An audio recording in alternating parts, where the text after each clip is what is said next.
Hi all welcome back.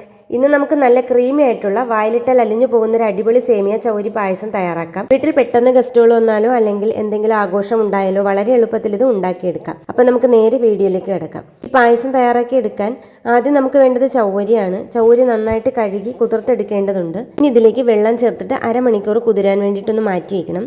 അരമണിക്കൂർ കഴിഞ്ഞിട്ടുണ്ട്. ഞാനിപ്പോൾ ഒരു പാത്രം അടുപ്പത്ത് വെച്ചിട്ടുണ്ട്. അതിലേക്ക് 1/2 ലിറ്റർ അളവിൽ വെള്ളം ചേർക്കാം. ഇനി ഈ വെള്ളം നന്നായിട്ടൊന്ന് ചൂടായി വരണം. വെള്ളം നന്നായിട്ട് തിളയ്ക്കുന്ന സമയത്ത് ഇതിലേക്ക് കുതിർത്തി വെച്ചിരിക്കുന്ന ചൗവരി ചേർക്കാവുന്നതാണ്. ചേർത്ത് കഴിഞ്ഞിട്ട് ഫ്ലെയിം മീഡിയത്തിൽ വെച്ച് 6-7 മിനിറ്റ് ഇളക്കി വേവിക്കണം. ഇപ്പോൾ ഇതേ നമ്മുടെ ചൗവരി വെന്ത് കണ്ണാടി പരുവമായി വന്നിട്ടുണ്ട്. അതായത് ഒരു 1/4 ഭാഗത്തോളം ചൗവരി വെന്തിട്ടുണ്ട്. ഇനി നമുക്ക് ചേർക്കേണ്ടത് വറുത്തെടുത്ത സേമിയാണ്.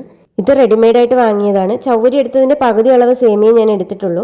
ചവ്വരിയുടെ അതേ അളവ് സേമിയയും ചേർക്കാവുന്നതാണ്. റോസ്റ്റ് ചെയ്യാത്ത സേമിയാണെങ്കിൽ റോസ്റ്റ് ചെയ്ത് മാത്രമേ ചേർക്കാൻ പാടുള്ളൂ. സേമിയയും കൂടി ചേർത്ത് കഴിഞ്ഞാൽ കൈയെടുക്കാതെ ഇളക്കിക്കൊണ്ടിരിക്കണം, അല്ലെങ്കിൽ ഇത് അടിക്ക് പിടിക്കാനുള്ള സാധ്യതയുണ്ട്.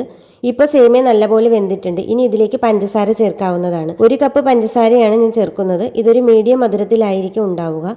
കൂടുതൽ വേണമെങ്കിൽ കൂടുതൽ അളവിൽ പഞ്ചസാര ചേർക്കാവുന്നതാണ്. പഞ്ചസാരയെല്ലാം അലിഞ്ഞു കഴിഞ്ഞാൽ പിന്നെ ചേർക്കേണ്ടത് പാലാണ്.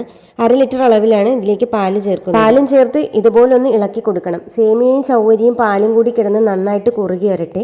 അടിക്ക് പിടിക്കാതിരിക്കാൻ ഇടയ്ക്ക് ഇളക്കി കൊടുക്കണം. നല്ലൊരു മണത്തിന് വേണ്ടി 3 ഏലക്കയുടെ സീഡ് ചേർത്ത് നന്നായിട്ടൊന്ന് മിക്സ് ചെയ്തെടുക്കാം. നമ്മുടെ പായസം ഇവിടെ നല്ല സൂപ്പറായി കുറുകി വന്നിട്ടുണ്ട്. പായസം ഇരിക്കും തോറും കട്ടിയായി തുടങ്ങും. കട്ടിയായി വരുമ്പോൾ ലൂസാക്കി എടുക്കാൻ വേണ്ടി ഇതിലേക്ക് നല്ല തിളച്ച വെള്ളമോ തിളച്ച പാലോ വേണം ചേർക്കാൻ. ഫ്ലെയിം ഓഫ് ചെയ്യാം. ഇനി മുന്തിരിങ്ങയോ അണ്ടിപ്പരിപ്പോ കൂടി നെയ്യിലിട്ട് വറുത്ത് ചേർക്കണം. ആവശ്യത്തിന് നെയ്യൊഴിച്ച് അതിലേക്ക് മുന്തിരിങ്ങയാണ് ചേർത്ത് കൊടുക്കുന്നത്. ഇത് ചൂടോടുകൂടി തന്നെ പായസത്തിലേക്ക് ചേർക്കാം. ഇനി ഇത് നന്നായിട്ടൊന്ന് യോജിപ്പിച്ചെടുക്കുക. നമ്മുടെ സ്വാദിഷ്ടമായ സേമിയ ചൗവരി പായസം റെഡിയായിട്ടുണ്ട്.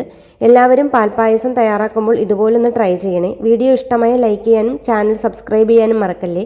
അടുത്തൊരു നല്ല റെസിപ്പിയുമായി വീണ്ടും കാണാം. ബൈ.